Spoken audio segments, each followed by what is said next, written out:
Good sit. Hey, Simba, give me paw. Paw? Oh, good paw.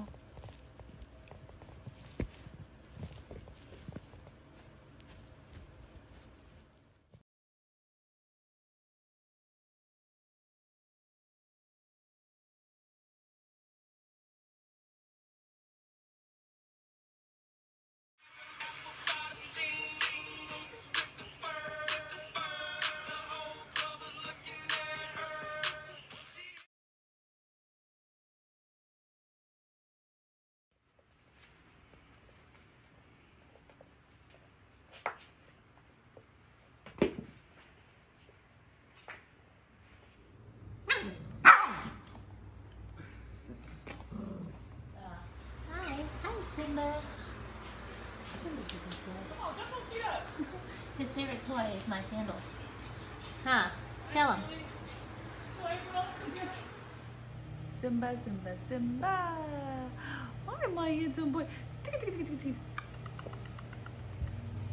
You want to play catch? Let's play catch. Come here. Give it. Ready? 1, 2, 3, go. Get it. Bring it back. Come here.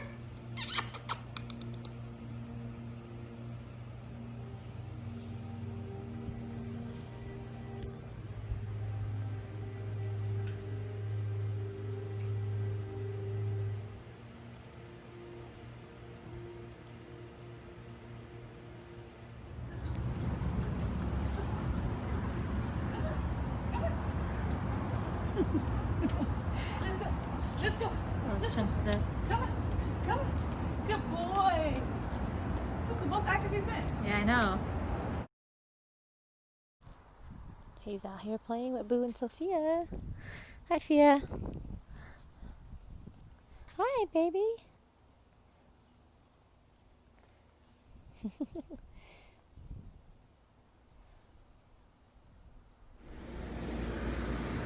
So he's going to these little like chest palpations. He's like shaking right now. Looks like he's like having a hiccup. See that? Uh-oh. You okay? Here. Wanna get up? Wanna go potty?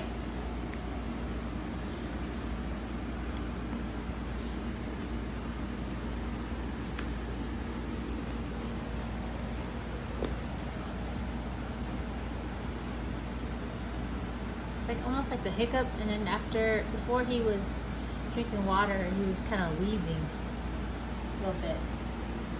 Lost his mobility. I'm kind of like, it's okay. Let me see.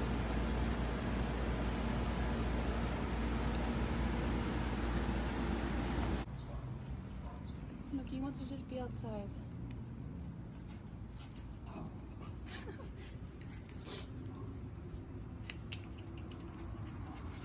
Yeah.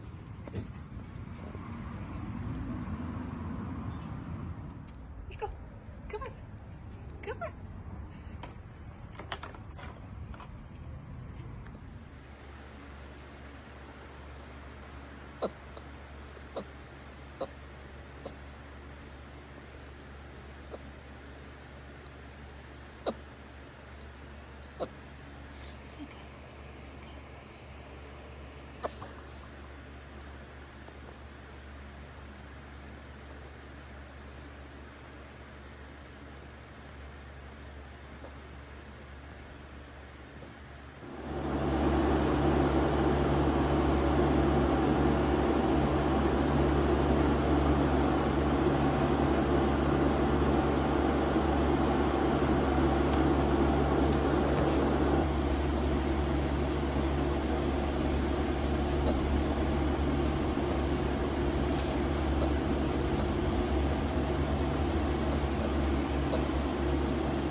Good job, Simba.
But basically, we had to put Simba down on July 14th, Tuesday of this week, due to complications from distemper.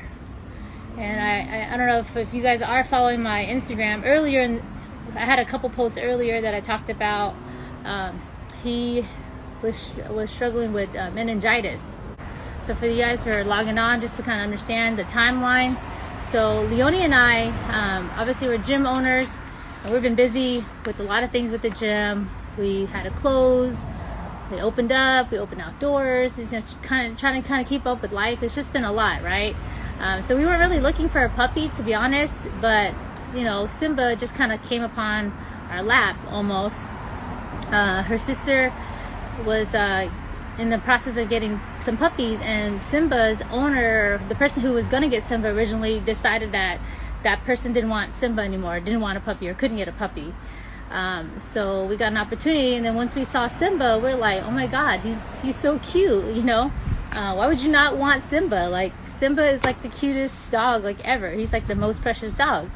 So we were like, yeah, we'll get a puppy, like we have a great home, it's just another, dog. Boo and Sophia's gonna have a brother, so it's gonna be great. So we took the dog on. That was May 20th, we got Simba. And then, we've been down this road before of being dog owners or puppy owners, so obviously you schedule their shots. So we got him the 20th, was late in the day, so the earliest we can get him vaccinated is May 22nd. So that Friday we got him vaccinated, his first round of shots, and shortly after that he started having diarrhea. I want to say like the third or fourth day after that, or maybe second or third day. Anyways, he has diarrhea, so we're like, diarrhea is common. It's common amongst people, it's common amongst pets, so it wasn't really like a red flag, So we're like, okay, maybe he doesn't take well to like wet food. We'll, slowly introduce kibble. So he was, he's still having diarrhea. And then on Friday, and I know the date because that Friday, June 5th, one of our members at the gym had organized a protest for Black Lives Matter. But that day, he basically was just not eating. And then when he was playing with Boo and Sophia, he just like fell. He just like fell in his dog bed. And I was like, oh dang, something's wrong with my dog. Because, puppies are not supposed to just like play and then just fall down, right? Like they're supposed to be energetic, and, he just wasn't his normal self. And, I think now in hindsight, like looking back, I wish I would have like know what I know now then. But, this is why I'm sharing what I'm sharing with you all, so that and you know how to advocate for your pet or your puppy if you're ever in a situation like we were. So basically, he had that episode, and I was like, I got to take him into the ER. I called it the ER, which is MedVet. And in San Jose, we only have two 24-hour animal hospital. It's either MedVet or Sage Hospital. We've been to both, and you'll hear our story. But, if you guys know of any other, please share in the comments. But for MedVet, I'm going to be sending you this video. I'm going to send it to your corporate management, because I think you need to hear Simba's story and what went wrong. But anyways, we went to MedVet on Friday, June 5th, because you have a young puppy who has diarrhea, who has a fever and lethargy. So yes, that is somewhat of a general, mild symptoms, but immediately that, gives you a red flag. Like immediately we thought he had parvo. So we're like, oh shoot, he has parvo. Let's check him for parvo. And, we checked him for parvo, and it came back negative. So the doctor there, I don't know her name, she asked me questions like, is he sneezing? Does he have a runny nose? And I was like, I can't tell if his nose is runny, but it is wet, like here and there. So, I don't really know. And then like sneeze, like he sneezed a couple times, like, when I've been watching him, like he sneezes. But I don't know if he's sneezing because, like, I'll get ready and I'll watch him. So he could be like sneezing from the perfume or deodorant or whatever smells in the air, right? He's just sneezing. But she's like, yeah, that's not really, too concerned. And that day he actually vomited. He threw up that day. So what I know now that I didn't know then, that was the initial symptoms of distemper. Well, come to find out, now that we're realizing it, that was his initial phase of showing us that he had the virus. And I kind of was like beating myself up because I was thinking like, did he catch the virus out here, like with us? But our dogs are fully vaccinated. And distemper is not a disease like parvo. Like parvo, you can catch it in the environment. Like, that's what people are very worried about it. And people see that more commonly because, the disease can last on grass for like months or years, something crazy, right? Whereas distemper, it's not based on environment. It's not likely that he was infected from an environment. We were so careful with him. He didn't even touch the ground.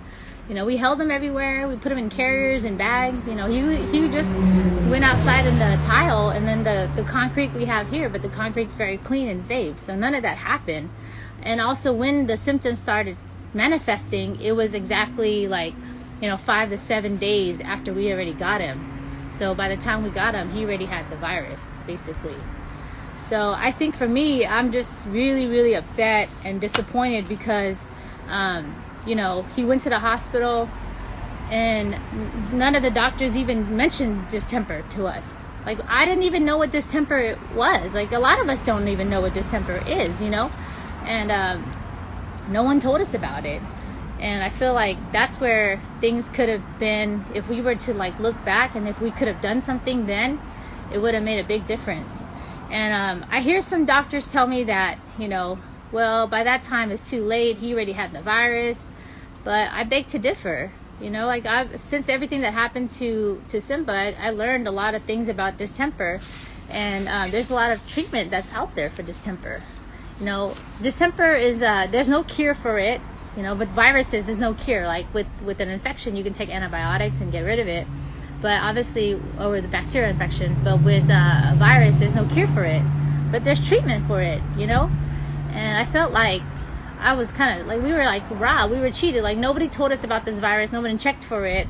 And then it gets worse. So anyways, we go home. We think everything's all good. Our dog just has diarrhea because we switched out the food too quickly. So, if you're really concerned, go get a fecal test from your vet. So then we left. That week following, I get a fecal test from our family veterinarian.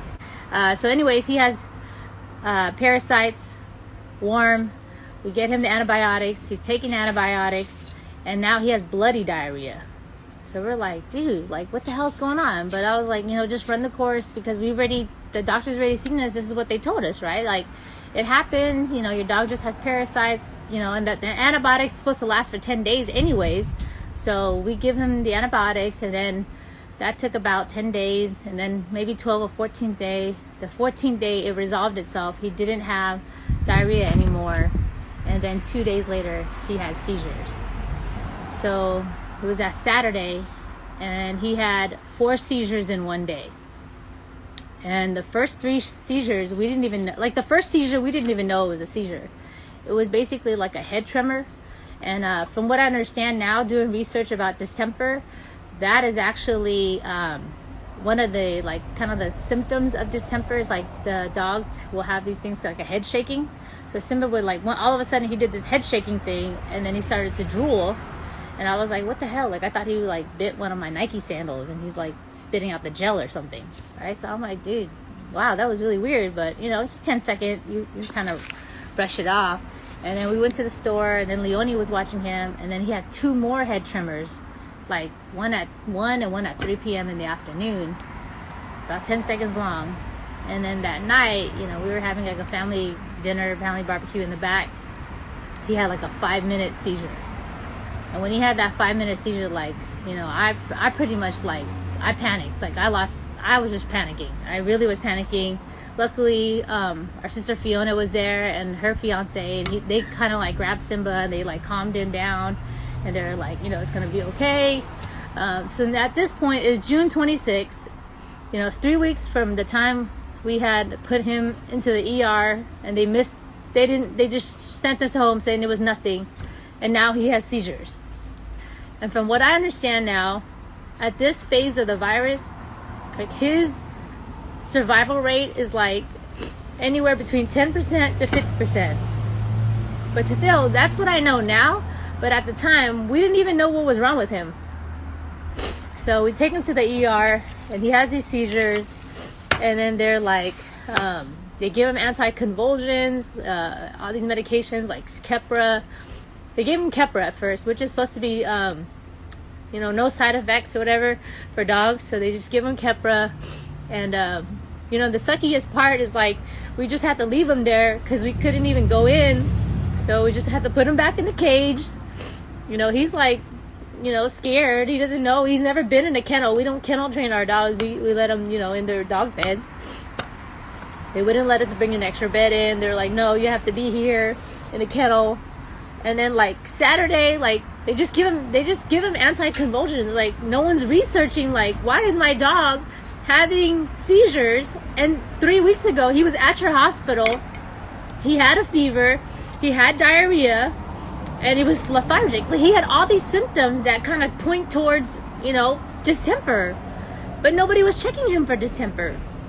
So then they asked us, like, did he have these seizures after he ate? And I was like, oh yeah, I know. Like, yeah, we fed him and he had a seizure. So I was kind of like trying to answer yes, but I didn't really know.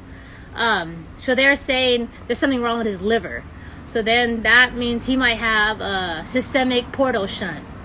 Systemic portal shunt, basically you have like some hole in your liver, and then like basically the pet can have like acid reflux that like causes seizures.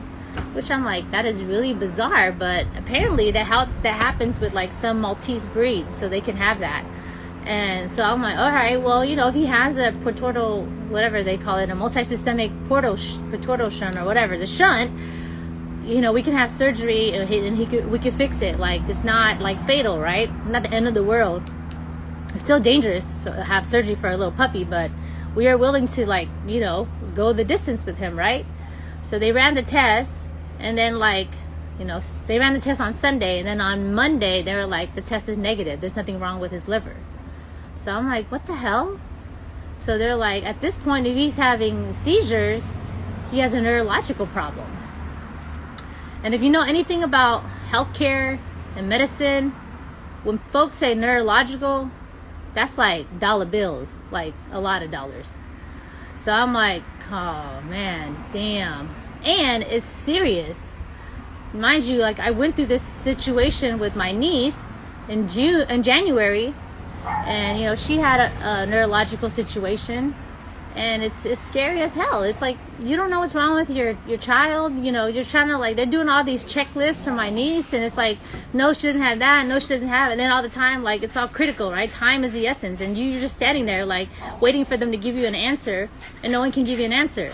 So here I am again, like a couple months after, with my dog that I just got, and the same shit. We don't know what's wrong with him. He has neurological problems.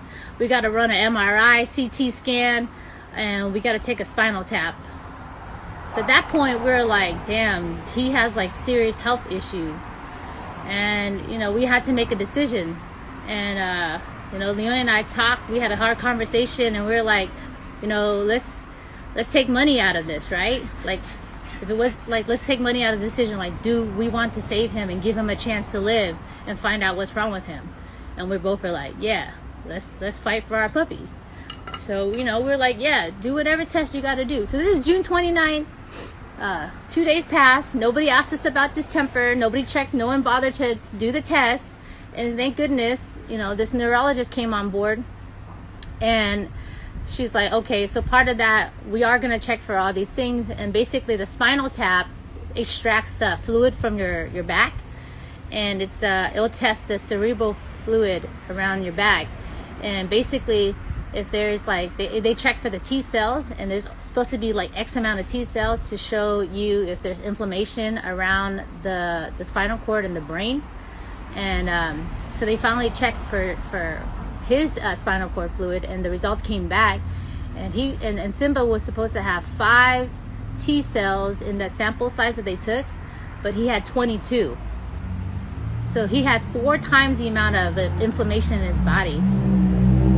So she was like, I am really concerned about your puppy. Like, he's a baby, and he has a high amount of inflammation in his body. And basically, when you have inflammation around the spinal cord, it's meningitis.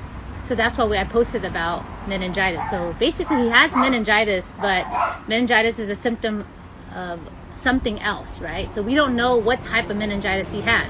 So once again, we still don't have answers. So they're like, okay, we got to take the spinal fluid. We know he has inflammation, that's given, but we don't know what the source of the inflammation is. So we got to run all the additional diagnostics to check. But that test takes, or the results takes like 7 to 10 days. And the doctor, the neurologist, but we don't have 7 to 10 days. Like, we can't just like not give him treatment, right? So they did give him treatment, which is like supportive care, mostly anti-convulsion medication. And also they gave us prednisone. She ordered the test, and I believe her, but something happened. The test never got ordered, the Distemper test. So here we are with the puppy. All of his other tests came back and they're all negative. He didn't have parasitic meningitis. He didn't have bacterial meningitis. He didn't have fungal meningitis. So like 5 of the 6 types of meningitis came back all negative. So now she was like, he either has distemper or a very rare brain disease. So rare that she said that she's never seen a dog this young with this type of brain disease. And she actually is a specialist in this field. Like she did the brain disease, inflammatory brain disease, as her like dissertation and her research. So she's like, in over 10 years, I've never even seen a puppy have this, right?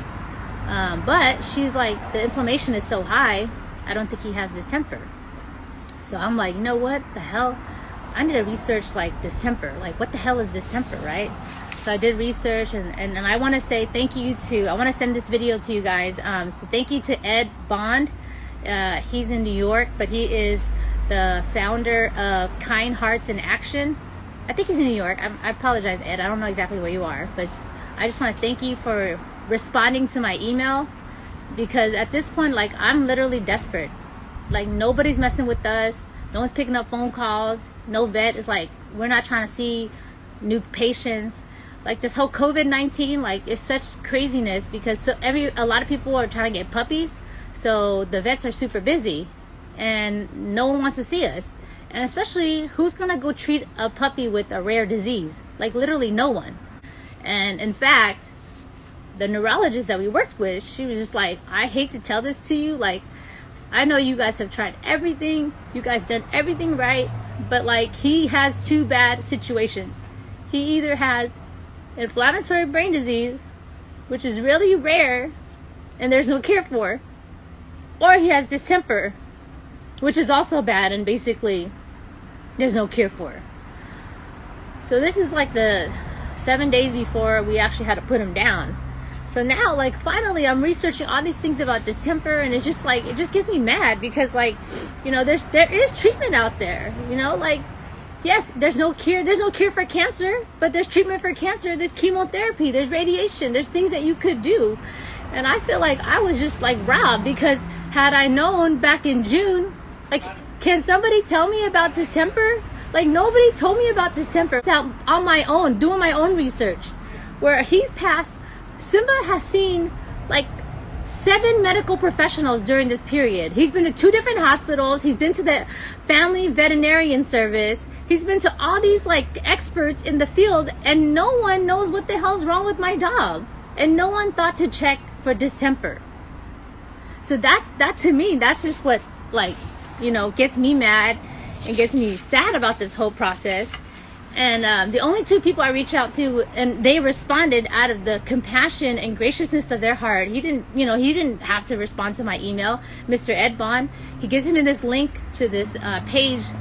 He had a YouTube page about an organization out of Austin, Texas, and they are a no-kill animal shelter. So basically, they don't kill the animals. They try to save them and keep them alive and do whatever they can to save them as much as possible. And they have this program called Maddie's Save Lives.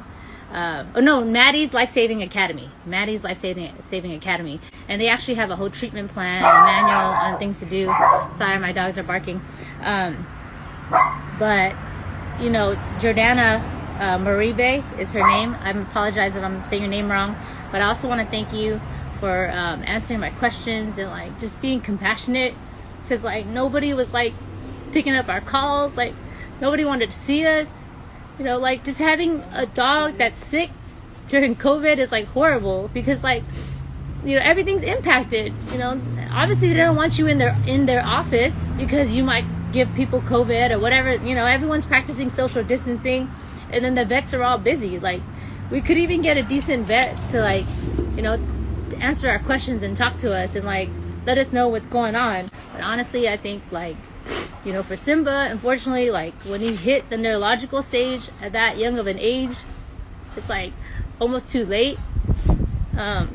But this two organization that I mentioned, Mr. Ed Bond and Jordana's organization, Maddie Saves Lives, they gave me hope, and they gave us hope, and they said as long as the dog is eating, he has a chance. So like every day, Simba would get up and he would eat. He would eat his food. He'd play with his brothers and sisters, you know. And he just gave us hope. I was like, okay, he's gonna win this battle. So he was eating, and up until the day, even when we saw the neurologist on July 8th, he was eating. He's going to the bathroom fine, and the only thing that was really starting to change is like he was losing his mobility almost. Like he kept slipping around the house because we have tile around the house, so I had to like put some non-slipping stuff on the floor. And then I want to say 2 days later after that, he started having these muscle spasms. And that just, at that point I was like, oh my God. It was like a new symptom every other day. And muscle spasm is another symptom of distemper. So when they have convulsions, when they go into their seizures, some of them have what they call head jerking. And the classic seizure activity for distemper dogs is they do this like kind of like a gum chewing thing is what they call it. So now looking back, when he had his seizure episodes, there was a couple times where he did like this like kind of like gnawing his teeth a lot, and that's what it is. And the whole messed up part is like none of the doctors suspected that he had distemper. But if you study distemper, like he has so many of the clinical signs of distemper. And on July 8th, I was telling the neurologist, I was like, I'm researching distemper. I think my dog has distemper. And that's why I started researching on my own what distemper was about, what the symptoms were, who are the specialists, what treatments were. So I did my own research. Got to this point, it was July, I want to say July 10th or 11th. That's when he had muscle twitches. And then he started like, you know, this like weird whimpering, crying. And I was afraid because I was like, maybe he can't breathe, you know, like because the thing with distemper is that not only does it affect the dog's respiratory system, it attacks multi-system. So it attacks the GI system, so the gastrointestinal system, which is what happened to Simba because he had diarrhea, bloody diarrhea, and it attacks respiratory. And a lot of times he can develop infections in the respiratory system that leads to pneumonia. So I was like, oh shoot, does he have another infection that we got to deal with? So we check him into another hospital, Sage, on Saturday before we put him down. And the doctor there was like, your dog is not in good shape. You should like consider euthanization.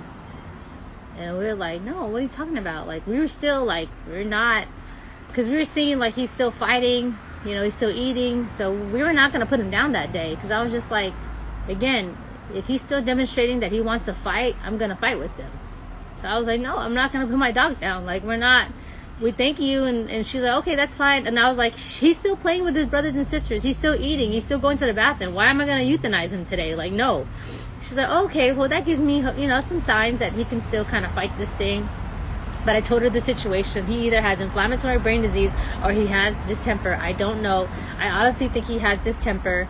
She's like not willing to make a judgment on it because like they're just like, well, you need to wait for this distemper PCR test. So the whole messed up thing about it, like I was saying before, is like they never ordered it, and they were supposed to order it on June 29th. Well, they're supposed to order it on June 5th when we first visit the hospital.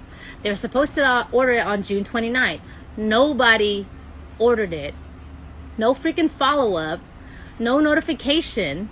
The only reason why we as pet owners know that it wasn't ordered because our neurologist that we visited was like, this is really weird that your dog would have inflammatory brain disease. I'm just going to go check on the distemper results. And because she took that initiative to do a double check, then they realized like, oh shit, nobody even did the test for distemper. So it's like, you know, we lost like a month and a half of time that we could have like used to like treat our dog. And it's like, it's one thing if like he was born with something, but he wasn't born with it. He was like, he had this disease, he had a virus that we didn't even get diagnostics for. So that Saturday after we left the ER, we're like, we're not going to put him down. We're just going to see how he does day by day. And like at that point, I was like, you know what?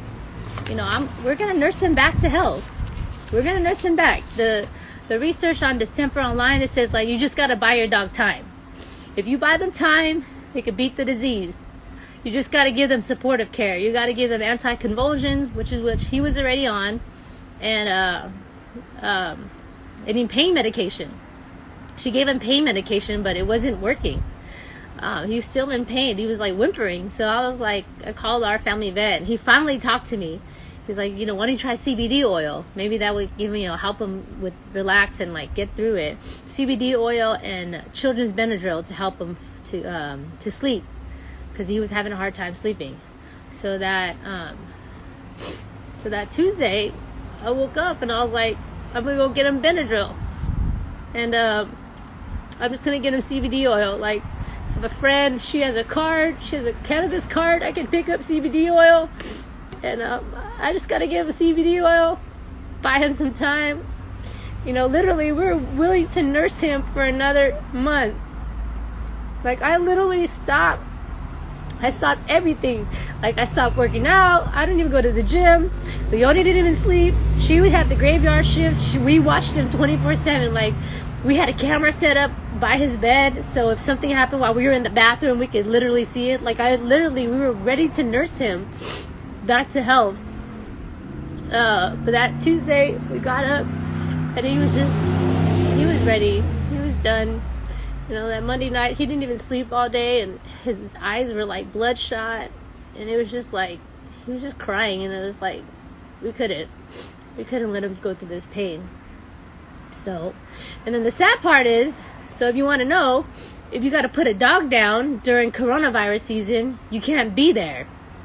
So the hospital, they ain't messing with you. They're not gonna let you in. So MedVet, you know, we're not gonna take him back to MedVet after what happened. They missed all this diagnostic. And then Sage, I was calling Sage, like I called him that morning. I called him like 6 times. Like no one even picked up the phone. So I was like, you know what? Let me find a service that would euthanize my dog at my house. And I didn't want my other 2 dogs to see it. And you know, we have kids here staying with us. And I was like, I don't want the kids to see it. But we had no choice, you know, like we're not going to go drop our dog to get basically put down, and we're not going to be there. So I called around. I called like 8 people. Like nobody was picking up my calls. And that was like frustrating. I was like, damn, like my dog is suffering. I just want him to not be in pain anymore. Like nobody is messing with you. They're not trying to help you. So then finally, by the grace of God, I find this doctor, Dr. Catherine Areza. I apologize if I'm saying your last name wrong. She picked up the phone, and she was like a godsend. She was so comforting. She had been a doctor that was doing this for like 18 years, and she gave us really good advice. And she listened to our story about what happened to Simba and all his symptoms, and she was like, yeah, it sounds like a classic case of distemper. And mind you, we didn't get the distemper results yet. You know, MedVet, we called them heck of times. I'm sorry, we can't expedite. You know, the lab messed up. We can't expedite. It's like, this is bullshit. You know, like just looking at my dog, he's done. He's, you know. So we like called this lady to come euthanize our dog. And we had to put him down, and we didn't even know what he had. We never conclusively got the results. And then finally the next day, the neurologist that we followed, you know, she actually left MedVet, and we followed her practice. She calls back and she's like, yeah, he had distemper. I'm like, it's like it's like frustrating because like I knew in my hardest heart. So I was like, dude, this dog has distemper. And like, they're not trying to hear me. Like, no, you can't research stuff on the internet. You can find anything on the internet. But I'm just like, I'm not a dummy. Like, I see the signs that he has. I know my dog. My dog doesn't have no brain disease. He's like 2 months, not even 3 months old. Like, how does he have a brain disease? He had distemper. And like, nobody gave us like the right diagnostic. So I just was like, you know what? I think the hospitals out here need to know, the vets have to hear to know. And this is what I want to caution you, that if you guys are going to like go and get a pet during this period, because, you know, there's actually been a lot of increase in people buying puppies because it helps with anxiety. And obviously, like, you know, like with COVID-19, everyone is going through a lot of stress. So puppy, you know, buying is a demand right now. And I think what's happening is like there's a lot of people taking advantage of that, and they're like breeding dogs and they're not taking care of them, you know. And poor little Simba, you know, he got it from whatever horrible living condition that he was in. Him and the other two, because we know the other two owners, you know, the 3 of them, Simba and his siblings survived, but you know, we notified them that our dog has distemper, so most likely they have to like look out for certain signs. But I think people are like so desperate to make quick bucks, they're trying to breed dogs to sell it to families who really want puppies right now. So you're gonna see like an increase in puppies with viruses like distemper. And like, I don't know, the doctors out here, they don't really do a distemper, so they're like confused. They're like, oh, your dog has diarrhea, your dog's fine, you know. And it's like, you have to be your own advocate. If I were to do it again, and if I knew then what I know now, I would have been like, hey, you guys need to test for distemper as well. Test him for distemper. Because at that point, hey, Leonie. And that's Sophia, that's Leonie, the other pet owner for Simba. But I would say, like, if we would have had the test results early in June, we could have treated it aggressively, you know, because even though he had it in June, there's still a 50-50 chance of survival, right?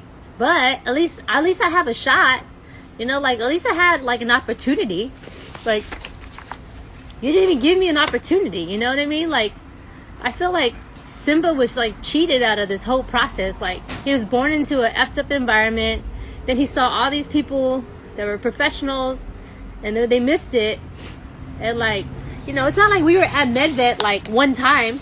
We literally were at MedVet like 4 or 5 times, in and out of the hospital, in and out. Like, oh, there's nothing wrong with your puppy, we're just gonna give him seizure medicine. You know, at some point, I don't know what, one day they're like, we can't do anything else for him, like, we just take him home. Like, you know, it's just like frustrating. And another thing I want to do, follow up with the vets and the doctors that saw Simba. Basically, he died on their watch, right?